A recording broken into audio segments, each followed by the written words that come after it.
తుంగభద్ర నది మన దక్షిణ భారతదేశంలో 530 కిలోమీటర్లు ప్రయాణించి ఆంధ్ర మరియు కర్ణాటకలలో సుమారుగా 13 లక్షల ఎకరాలకు నీటిని అందించే జీవనాధారం.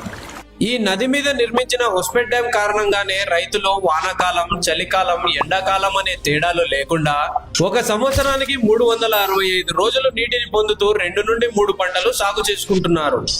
అయితే ఈ 2025వ సంవత్సరానికి ఈ హొస్పేట్ డ్యాం 70 సంవత్సరాలు పాతది కావడంతో మునుముందు డ్యాం గేట్లు సరిగ్గా పనిచేయక పంట మధ్యలో రైతులకు ఇబ్బంది రావచ్చని అధికారులు భావించి ఈ డిసెంబర్ లో డ్యాం ఖాళీ చేసుకుని పాత గేట్లను తీసేసి 33 కొత్త గేట్లను నిర్మించాలనుకుంటున్నారు. ఈ వీడియో నుండి తుంగభద్ర నీటిపై ఆధారపడ్డ రైతులు తెలుసుకోవాల్సిన విషయం ఏమిటంటే, ఇప్పటి నుండి జనవరి 10 దాకా రోజు రైతులకు నీళ్లు అందుబాటులో ఉంటాయి. జనవరి 10 తర్వాత నీళ్లు ఉండవు.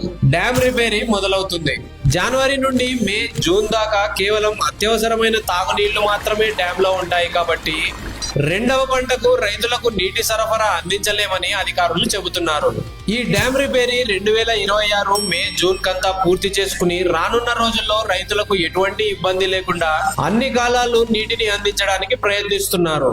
ఈ వీడియోను మీకు తెలిసిన హొస్పేట్, రాయచూరు, బళ్ళారి, ఆదోని, ఎమిగనూరు మరియు కర్నూలు ప్రాంతాల రైతులకు షేర్ చేసి ఈ విషయాన్ని వాళ్లకు కూడా తెలియజేయండి.